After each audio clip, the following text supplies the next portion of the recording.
The Lonely by Judith Merril. This story was originally published in the October 1963 issue of Worlds of Tomorrow magazine.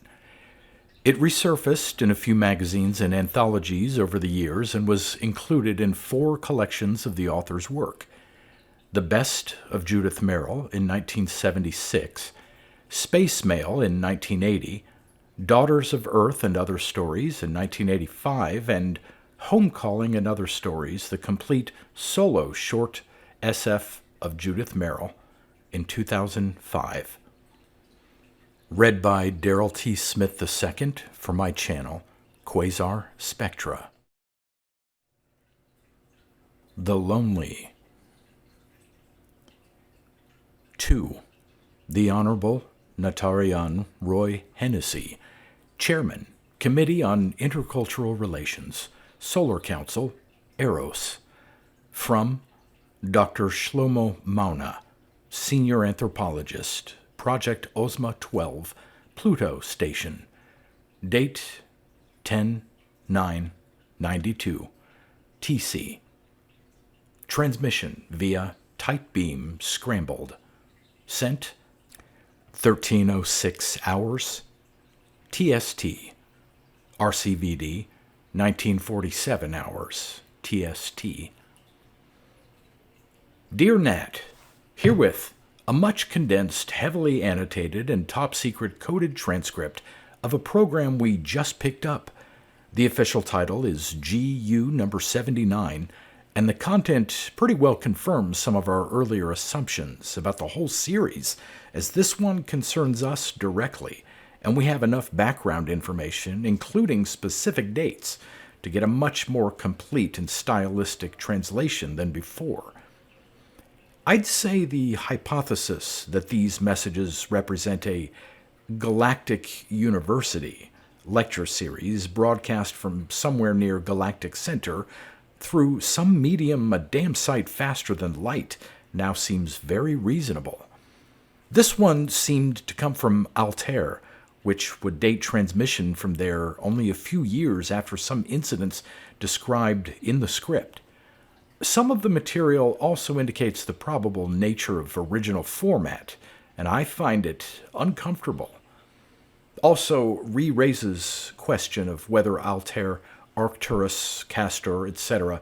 relay stations are aimed at us, although the content makes that doubtful. Full transcript, film, etc. will go out through channels as soon as you let me know which channels. This time, I am not pleading for declassification. I think of some SpaceServe reactions, and frankly, I wonder if it shouldn't be limited to SC Intercult Chairman and Ozma Senior Anthropoids, and sometimes I wonder about thee. Cheery reading, Shlomo. Transcript GU number 79, condensed version edited by SM 10/9/92 TC. NRH, all material in parens is my words, summarizing, commenting, and or describing visual material where indicated. Straight text is verbatim, though cut as indicated. Times, measurements, etc. have been translated from Standard Galactic or Aldebaran Local to Terran Standard. And bear in mind that words like perceive are often very rough translations for SG concepts, more inclusive than our language provided for. SM. Open with distance shot of SpaceServe crew visiting Woman of Earth statue on Aldebaran 6. Close-up of reverent faces, shots of old L1 still in orbit and jump ship trailing it. Repeat first shot, then to lecturer. You may have seen this one before, sort of electric eel type. Actually makes sparks when he's being funny. The image you have just perceived is symbolic in several senses. First, the statue was created by the Arlamites, the native race of Aldebaran 6. Yes, Virginia, there are Aborigines. in an effort to use emotional symbols to bridge the gap in communications between two highly dissimilar species. Second, due to the farcical failure of this original intent, the structure has now become a vitally significant symbol. You perceived the impact to the other species involved, the Terrans, a newly emerged race from Sol 3. Note the use of the phrase, quote, "you perceived," end quote. We must accept the implication that the original broadcasting format provides means of projecting emotional content. Finally, this twofold symbol relates in one sense, shooting sparks like mad here, professional humor pretty much the same all over, eh? To the phenomenon of the paradox of absolute universality and infinite variety inherent in the symbolism. Next section is a sort of refresher review of earlier lectures. Subject of the whole course appears to be roughly, quote, "problems of disparate symbolism in interspecies communications," end quote. This lecture, don't laugh, is Symbols of Sexuality. Excerpts from review. The phenomenon of symbolism is an integral part of the development of communicating intelligence. Distinctions of biological construction, ecological situation, atmospheric, and other geophysical conditions do, of course, profoundly influence the radically infantile phases of intellectual, emotional, social development in all cultures. But from approximately that point in the linear development of a civilization at which it is likely to make contact with other cultures, that is, from the commencement of cultural maturity, following the typically adolescent outburst of energy in which first contact is generally accomplished. He describes this level at some length in terms of a complex of 1. Astrophysical knowledge, 2.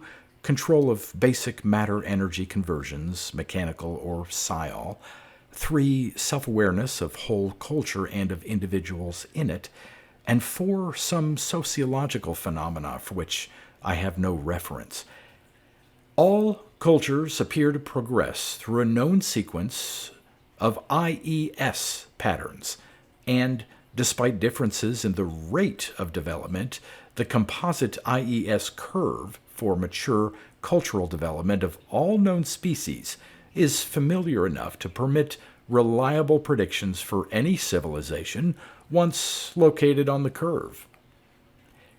Then progresses to symbolism. Specific symbols, he says, vary even more between cultures than language or other means of conscious communication, as to wit, it is self-evident that the specific symbols utilized by, for instance, a septisexual, mechanophilic, auraphased species of freely locomotive discrete individuals will vary greatly from those of, let us say, mitotic, unicellular, intensely psioid communal culture, which makes it all the more striking that it is specifically in the use of symbols, the general consciousness of their significance, the degree of sophistication of the popularly recognized symbols, and the uses to which they are put by the society as a whole, that we have found our most useful constant, so far, for purposes of locating a given culture on the curve. Much more here about other aspects of cultural development, some of which are cyclical, some dialectical, some linear, all fascinating but not essential to understanding of what follows. Sexuality has until recently been such a rare phenomenon among civilized species that we had casually assumed it to be something of a drawback to the development of intelligence. Such sexual races as we did know seemed to have developed in spite of their biological peculiarity, but usually not until after the mechanical flair that often seemed to accompany the phenomenon had enabled them to escape their planet of origin for a more favorable environment.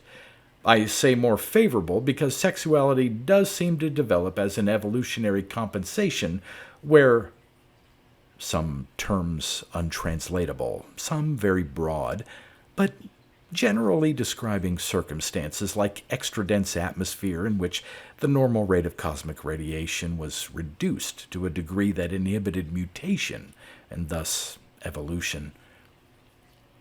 As I said, this seemed almost a freak occurrence, and so it was, and is, here in the heart of the galaxy.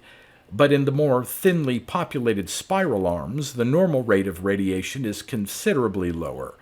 It is only in the last centuries that we have begun to make contact with any considerable numbers of species from these sectors, and the incidence of sexuality among these peoples is markedly higher than before.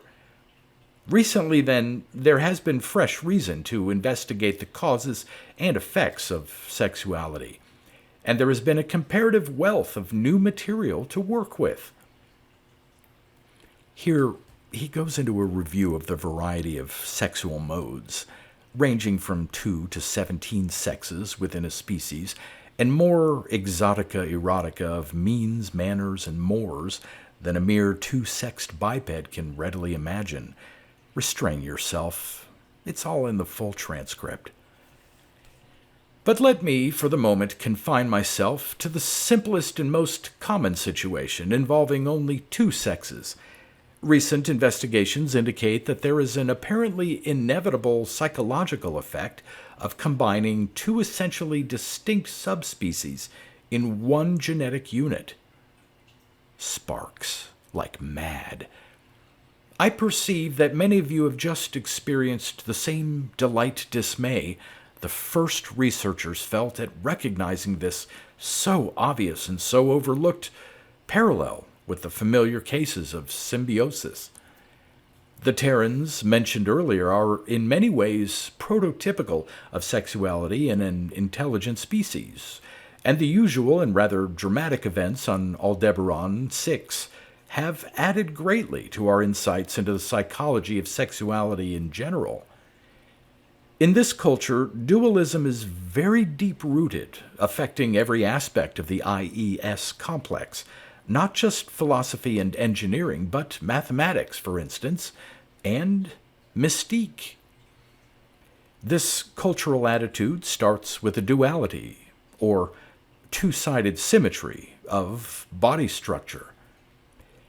Throughout this discussion, he uses visual material, photos, diagrams, etc., of human bodies, anatomy, physiology, habitat, eating and mating habits, etc.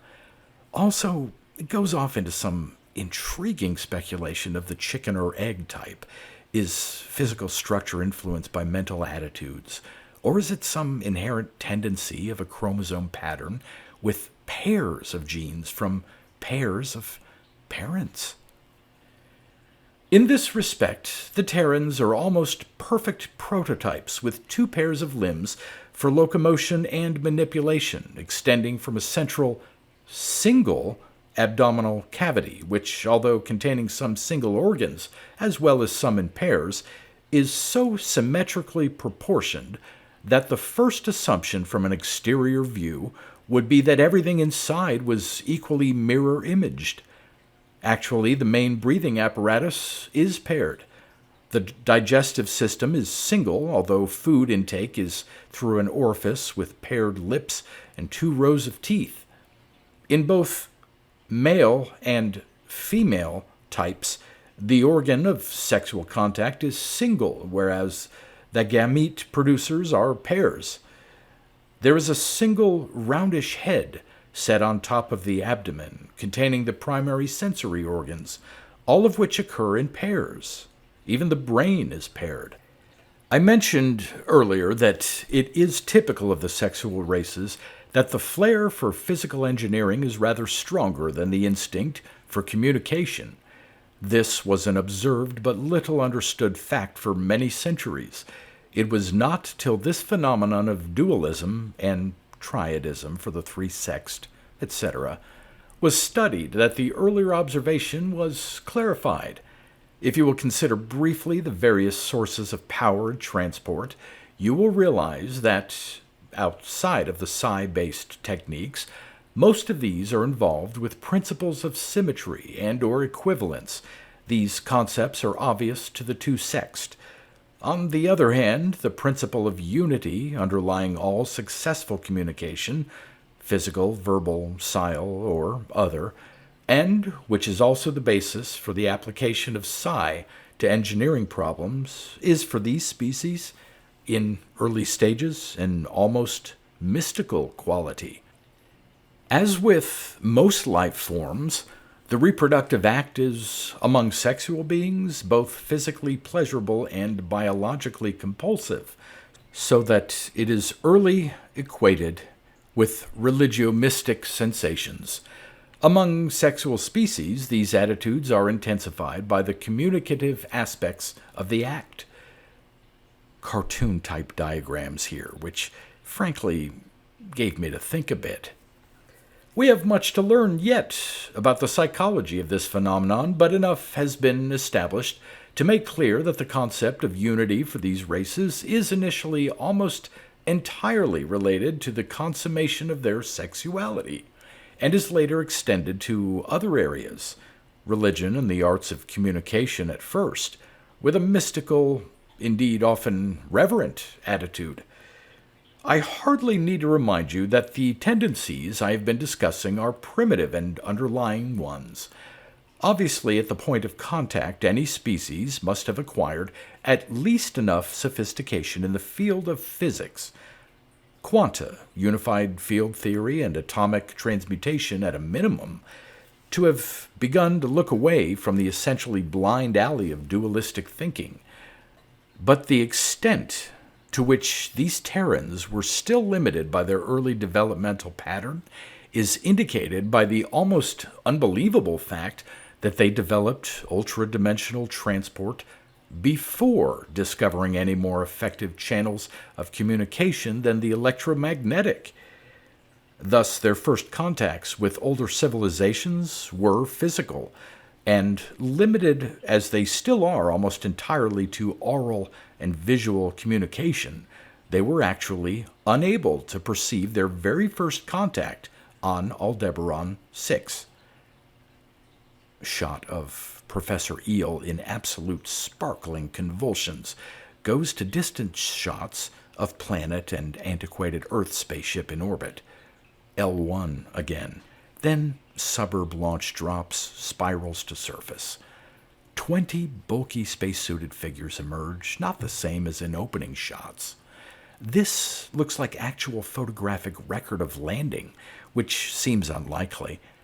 A beautiful, damn reconstruction, if so. Narration commences with Aldebaran date.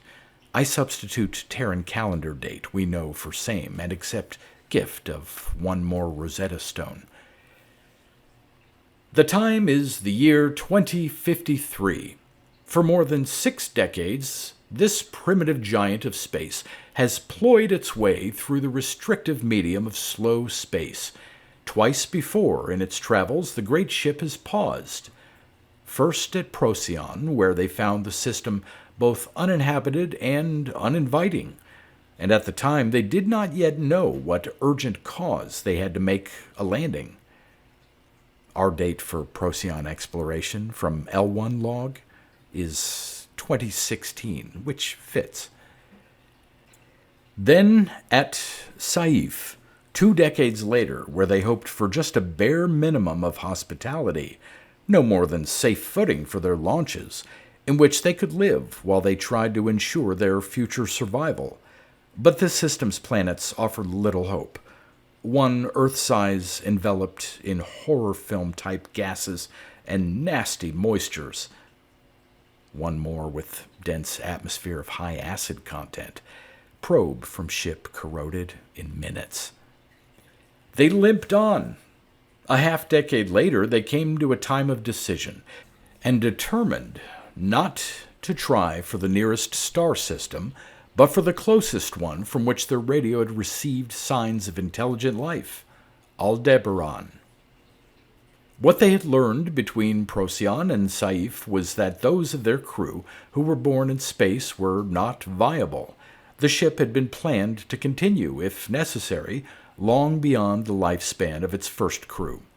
The Terran planners had ingeniously bypassed their most acute psychosocial problem and staffed the ship with a starting crew of just one sex. 40 females started the journey, with a supply of sperm for 100 genetically selected males carefully preserved on board. Sex determination in this species is in the male chromosome, and most of the supply had been selected for production of females. The plan was to maintain the ship in transit with single-sexed population and restore the normal balance only at the end of the journey. The Terrans have apparently reached a level of self-awareness that enables them to avoid the worst dangers of their own divisive quality, while utilizing the advantages of this special, pun intended, Professor Eel was sparking again, ambivalence. Their cultural tendencies have, among other things, developed a far greater tolerance in the females for the type of physical constraints and social pressures that were to accompany the long, slow voyage. Males, on the other hand, being more aggressive and more responsive to hostile challenges, would be needed for colonizing a strange planet. Dissertation on mammals here, which says nothing new, but restates from an outsider's rather admiring viewpoint with some distinction.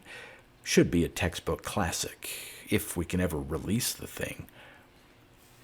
That was the plan, but when the first females born on the trip came to maturity and could not conceive, the plan was changed. 3 male infants were born to females of the original complement, less than half of whom, even then, were still alive and of childbearing age. Well, he tells it effectively, but adds nothing to what we know from the log. Conflicts among the women led to death of one boy, eventually suicide of another at adolescence. Remaining mature male fails to impregnate known fertile women. Hope of landing while enough fertiles remain to start again, pretty well frustrated at Saif. Decision to try for nearest system, 8 light years off, with Aldebaran still farther. Faint, fantastic hope still at landing, with just one child-bearer left, the matriarch, if you recall. Remembering the reasons for their choice of Aldebaran, you can imagine the reaction when that landing party first lost all radio signals as they descended, then could find no trace whatsoever, to their senses, of habitation. The other planets were scouted to no avail. The signals on the mothership's more powerful radio continued to come from 6. One wild hypothesis was followed up by a thorough and fruitless search of the upper atmosphere. The atmosphere was barely adequate to sustain life at the surface. Beam tracing repeatedly located the signal beacon in a mountain of 6, which showed, to the Terrans, no other sign of intelligent life. The only logical conclusion was that they had followed a, quote, lighthouse beacon, end quote, to an empty world. The actual explanation, of course, was in the nature of the Arlamites, the natives of Aldebaran 6. Originating as a social colonizing lichen on a heavy planet with, even at its prime, a barely adequate atmosphere, the Arlamites combined smallness of individual size with limited locomotive powers and superior air and water retentive ability. They developed, inevitably, as a highly psioid culture, as far to one end of the psychophysical as the Terrans are to the other. My spelling up there with the PSI. I think it represents true meaning better than psycho. The constantly thinning choice was between physical relocation and a conscious evolutionary measure, which this mature psioid race was far better equipped to undertake. The Arlamites now exist as a planet-wide diffusion of single-celled entities, comprising just one individual and a whole species. Visual stuff here helps establish concept, as if you or I just extended the space between cells. It seems especially ironic that the Arlamites were not only one of the oldest and most psioid of peoples, so that they had virtually all the accumulated knowledge of the galaxy at their disposal, but also evolved as symbiotes. This background might have enabled them to comprehend the Terran mind and the problems confronting the visitors, except for the accidental combination of almost total psi blindness in the Terrans and the single-sexed complement of the ship. The visitors could not perceive their hosts. The hosts could find no way to communicate with the visitors. The full complement of the ship eventually came down in launches and lived in them hopelessly while they learned that their viability had indeed been completely lost in space. There was no real effort to return to the ship and continue the voyage. The ranks thinned, discipline was lost, deaths proliferated. Finally, it was only a child's last act of rebelliousness that mitigated the futility of the tragedy. The last child saw the last adult die, and saw this immobility as an opportunity to break the most inviolable of rules. She went out of the launch into near airlessness that killed her within minutes. But minutes were more than enough, with the much longer time afterwards for examination of the dead brain. It was through the mind of this one child, young enough to be still partially free of the rigid mental framework that made adult Terrans so inaccessible to Arlamites, that the basis was gained for most of the knowledge we now have. Sorrowingly, the Arlamites generated an organism to decompose the Terrans and their artifacts, removing all traces of tragedy from the planet's surface. Meanwhile, they studied what they had learned against future needs. The technological ingenuity of these young sexuals will be apparent when I tell you that only 4 decades after the departure of that ill-fated ship, they were experimenting with ultra-dimensional travel. Even at the time of the landing at Aldebaran, Ultra-Die scouts were already exploring the systems closest to Sol. Eventually, within a decade after the child's death, one of these came to Aldebaran and sighted the still-orbiting mother ship. A second landing was clearly imminent. The Arlamites had still devised no way to aid this species to live in safety on their planet, nor did they have any means to communicate adequately with psi negatives, whose primary perceptions were oral and visual. But they did have, from the child's mind, a working knowledge of the strongest emotional symbols the culture knew, and they had long since devised a warning sign they could erect for visual perception. They had, in fact, over the years since the death of the Terran child, performed a migration of heroic proportions.